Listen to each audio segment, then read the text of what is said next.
Welcome back to Bendy and the Dark Revival. This is part 7 of our walkthrough. It looks like this one is going to be approximately 10 videos. As we start out, we're going to go to the left, look at this seat, and we're going to pick up a memo. This should be memo number 31. Here we're just going to open up every door going along this hallway. When we can get to the other side of the platform we came from, see the keeper there? We're going to open up the lockers here. Just check and see if anything is in there. This is the platform where later on we can come back and catch the train to go back to where we came from, the actual studio. Here we are going to speak to Wilson. I'm going to skip this dialogue. He's pretty long-winded. And we have to come through this checkpoint. This keeper here needs us to stand on that pad where the footprints are. From here he'll just analyze us. We'll have to set our gent pipe down before we can enter.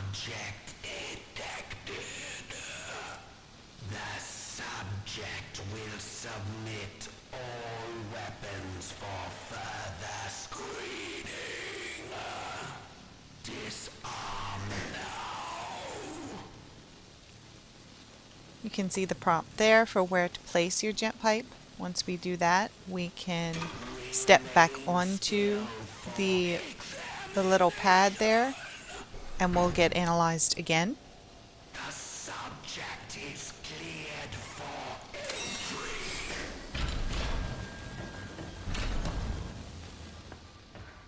Welcome to the civilized world. Now here we have to follow Wilson through this area. This is a safe area. There are no enemies here, which is great since we don't have a weapon anymore. And we basically just follow him and listen. And he's going to introduce us to a new character.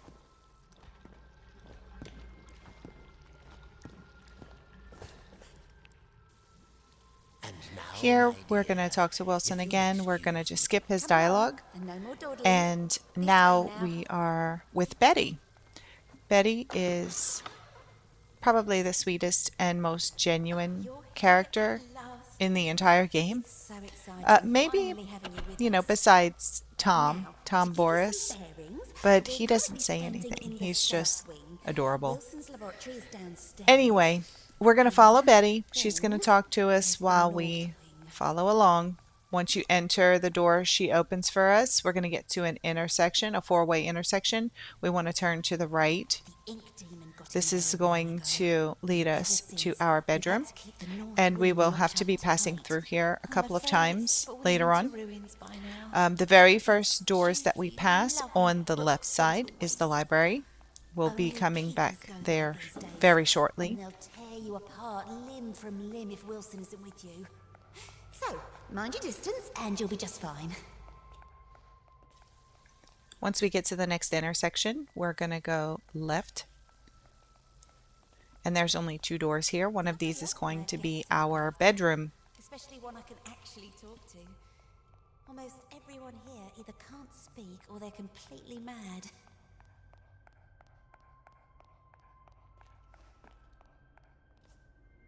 All right, here we are. Best room in the house. You should see where I sleep. Ugh. But this room... Oh. Here we can finally skip the dialogue and take a look around the room. There are several items here that we can interact with, but they don't necessarily count toward the different collectible trophies. So on the bed, there is a story that Wilson wrote. I did take the time and read it, and I'm honestly surprised that Wilson was able to write this story. It's interesting. Here I'm just showing you the different pages. In case you would like to read it, you can pause and read along. It is quite a bit longer than any memo that we've picked up for sure.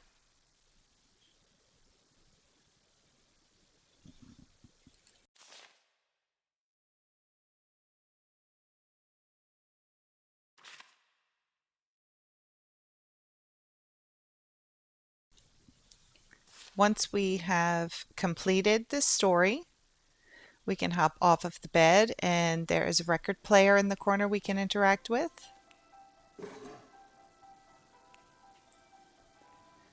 And there is also a list of items there, but we need to interact with Betty before we can see what that is. Have any questions? Is it all? When she leaves us alone, we can go back to Gilson. that and What's a Gilson? see our next quest objective, which is to find a Gilson. And we're not entirely sure what a Gilson is, so we're going to have to figure that out before we can find it. The small room here, when you're going to exit over to the right, is just a bathroom. You can check around in here, but there's no Gilson. So we're going to head back out of the room and go over to the library. We're going to make a little pit stop. When you exit, take the first left, and on that sofa we'll find an audio log.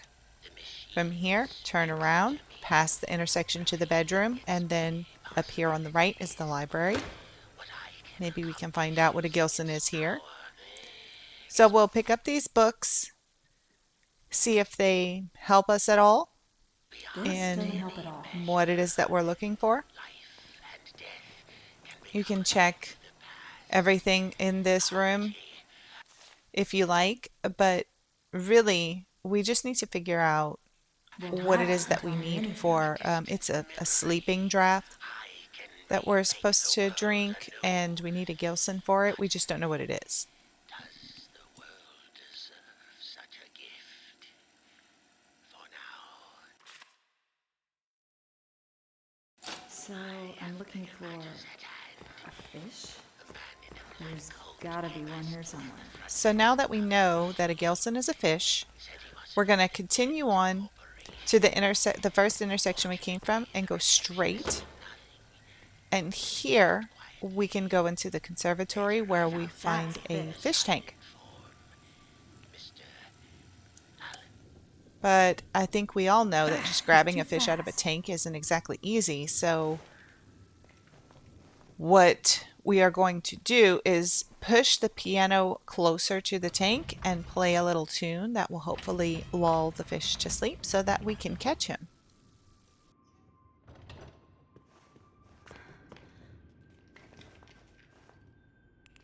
That did it. Looks like the fish is asleep. Gotcha. You can't get away from me, you little stinker. Hello? I forgot the Gilson again, didn't I? So Betty caught us and pretty much asked us very nicely to put the fish back because she has some in the kitchen. So now we're going to head back to our bedroom where we will have all the ingredients that we need to make the sleeping draft. See, all the ingredients are gone. They are now in the bathroom. And here we're going to just have to take 3 sips of water to activate Just 3 sips of water. activate the sleeping medicine. 1, So we'll take our sips and see what happens. 2,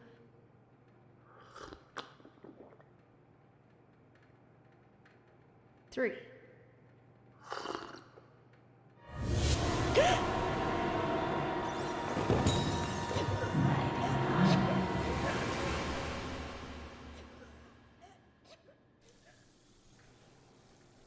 So we have finally encountered the evil Alice Angel. Those of you who played Bendy and the Ink Machine will definitely remember her. She was kind of our main antagonist throughout that game.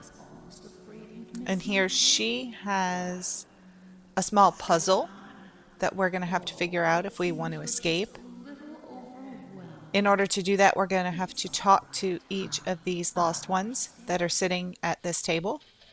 They're going to give each will give a different clue as to what we are supposed to do. So interact with them, and then we'll climb up the ladder behind Alice. The rabbit never sits with the bird, but he loves to play for company of the bear. The pompous fox? Well, he wouldn't be caught dead sitting on the left. Far too pedestrian.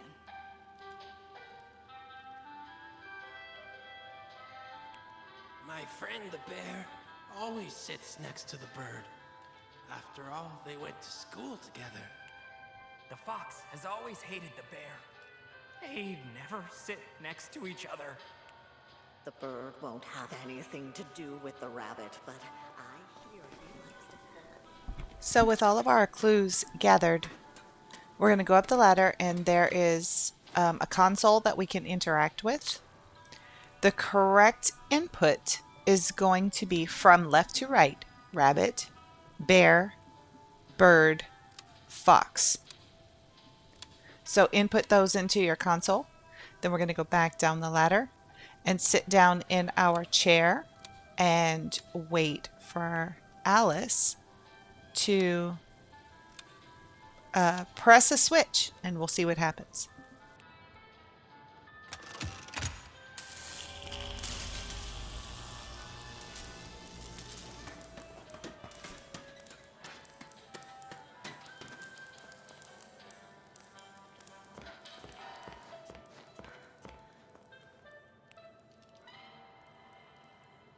Hold on tight, honey.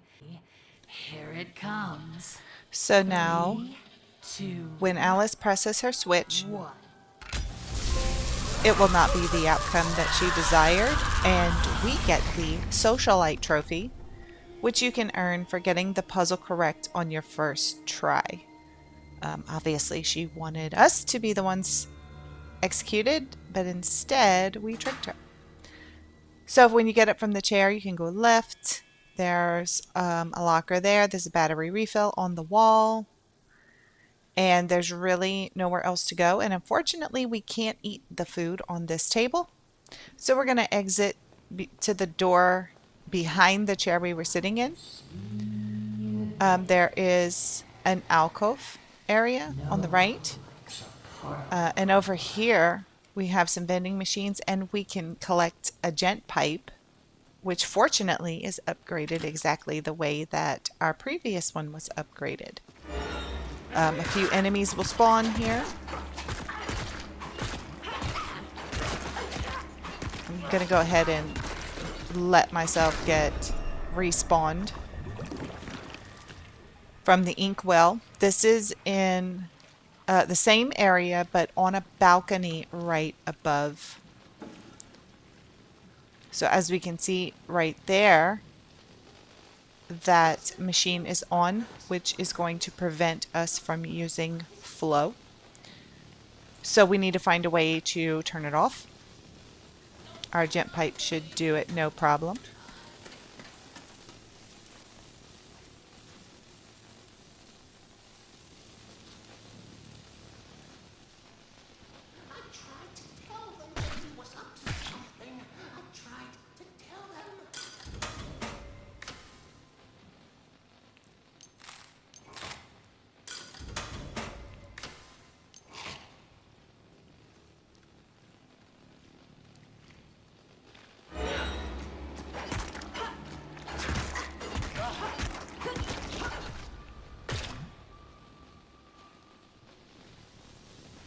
Now that all the enemies are taken care of, we're going to go ahead and shut down this machine so that we can use our ability again. And you can see in the bottom left corner that ability has been returned. Don't forget to come back here and recharge our gent pipe before we move on to the next area.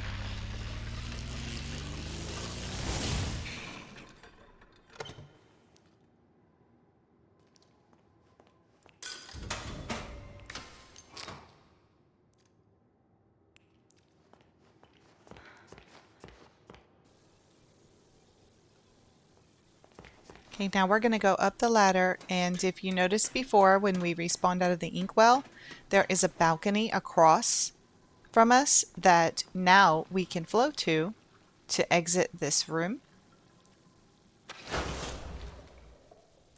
Although this is very much an out of the frying pan into the fire moment, because we are going to have a boss fight with the evil Alice Angel. Even though it's not much of a fight, it's more of a puzzle.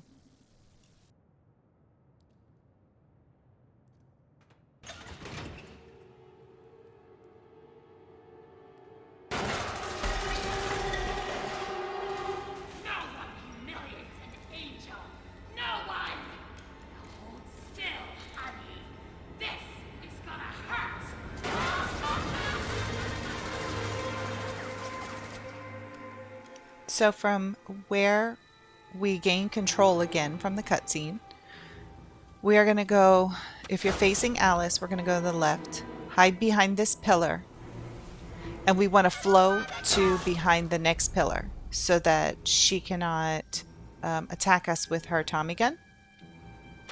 Then we flow across again. We can climb up this ladder. There are several walls that sort of help to block her view of us over here. If you creep along, she won't see you. If you run, she will see you. We're going to open up this door, and we're going to go inside and pull the switch. If you look to the left, there is a weak wall there. We're going to come back after the fight and open up that wall. But you can do it now if you like. It doesn't matter the order. See there? I should have grabbed it. I don't know why I didn't during this recording. So there we can see Alice on the balcony looking for us. We're just going to go back down the stairs that we came from, and we need to find a pipe recharge, which is across the room. So here we'll do the same thing that we did before. We're going to use our flow to stay behind cover so that she can't attack us with her gun.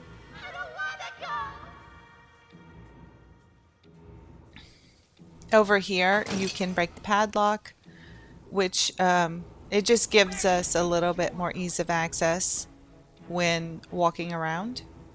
The vending machine is right there if you need to replenish your health, and there's also a hiding spot. Now from here, we want to flow across to that other wall and hide behind that.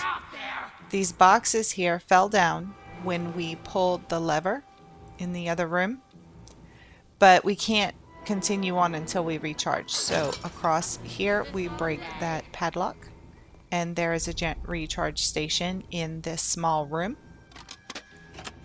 Where did you go?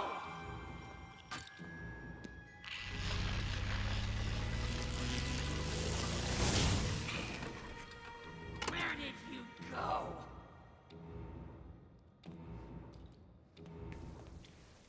Now that we are all charged up, we need to climb up on these boxes and flow up to that balcony, which she will spot us when we do that, so we have to hide pretty quickly. Her bullets take our health down pretty fast.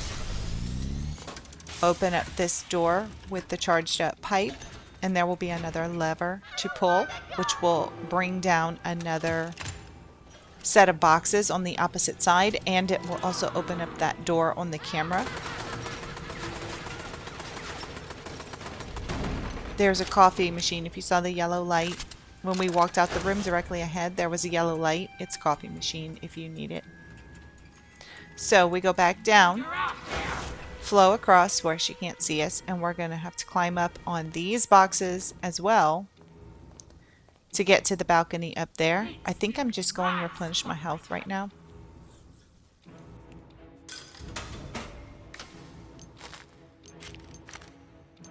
Are you hiding from me? That's precious.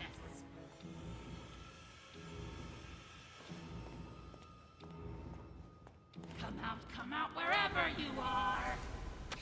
So here, flowing onto these balconies can be a little bit tricky.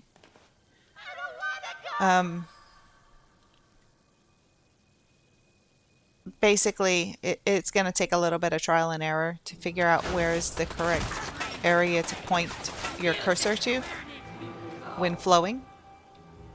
Up here, we can break the padlock on that door just for easier access back to this area, which is the first area that we pulled a switch. And all we want to do now is crouch, follow the linear path, and we'll be face to face with Alice Angel.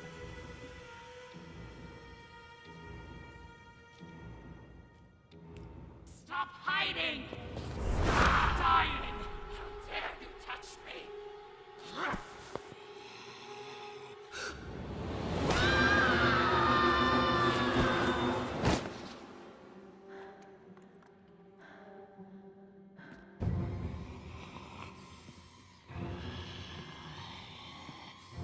Final curtain, baby. Let's blow them away.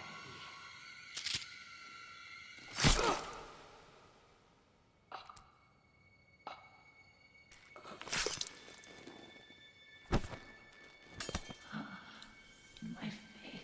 As you can see, Allison has rescued us. And we're not going to watch this whole cutscene. It's all very sappy. Alice has always wanted to be beautiful, and when she was born into the ink, she was sort of malformed. So as she dies, Allison will be sweet and tell her how beautiful she always was. You too, Allison. It's all very lovey-dovey. Mind if I take this? Anyway, once we finish with that cutscene, we're going to turn around, go to the bookshelf on the wall to the left if you're facing the exit, and grab the Illusion of Living book off of the bookshelf. Here we can pet Tom, which I actually do think is very sweet. He's so cute. From here, we're going to go to the left. You don't have to flow up here. You can climb the ladder. We're going to go back to that weak wall and break it. And this is going to be our final ink upgrade. That should be 9 in total. And as we collect it, our trophy will pop. The ink provides.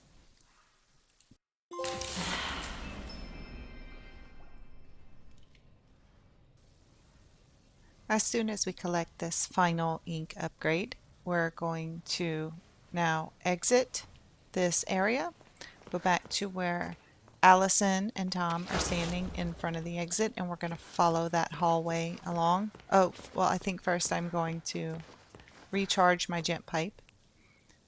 It never hurts to have your pipe charged and ready to go, especially when you're entering a new area.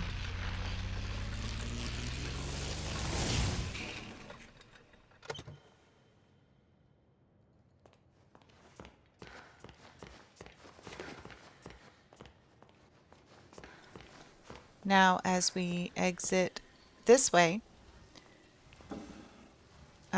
we're going to have to duck underneath the boards to get to the next area. And on a small table directly in front of us is another memo. Be sure and pick that up. And then we'll have to pass under more boards covering a doorway again. And then one more time. Here, I did put a cut here to show you that you can access this area by flowing up to that walkway. This is for an audio log, but we are going to come back later and get that audio log. This is just to show you can do it, because once you enter this room, you will lose the ability to flow. So see here, once you walk in, if you continue on past the trash can, the signal towers kick in and you can no longer flow. So if you miss that, if you try to flow and you miss it and you're not able to get the audio log, in the next video, or maybe the next one after, I'm going to come back and show you an alternate way to get there, and that's where we're actually going to count that audio log in our playthrough. As you go forward, going to the left, there's just a few items to pick up. What we want to do is go to the right, follow along this pathway, and when we get to this area and duck under the boards, you want to immediately hide inside of this crate, because the keepers here are hostile. We don't have the safety anymore, because if you listen to Betty's dialogue, she'll tell you not to enter the north wing, that it's overrun, it's taken over by the ink people. This is the north wing. We have made our way completely around to the north wing. So if you go over to that body, you can pick up some items from his corpse. The keeper will continue along that path. We're going to go straight ahead and hide inside the writing desk in the corner and wait for him to pass back. I'm going to make a cut because he takes so long to walk. Once he exits this area, we will go where he was, follow along this hallway. There's a gent recharge station at the end of it. He normally won't see you through that wall, but I did duck down just in case. So there's the gent recharge station, and then there is a switch on the wall to our right. We're going to pull the switch and it's going to open up a metal door. And as we walk into this room, if we look to the left on a barrel, there is another memo. You want to pick that up. And then we're going to walk over to that table here and interact with this music box. If you remember from video number 1, we interacted with the music box. This is the same thing, but it's broken. We have to find the pieces and put it all back together. We will be doing that in our next playthrough, as this brings us to the end of this one. Thank you all so much for watching. Please remember to like and subscribe if you found this helpful. Hopefully I will see you all in the next video, and until then, remember, Khajiit always has wares.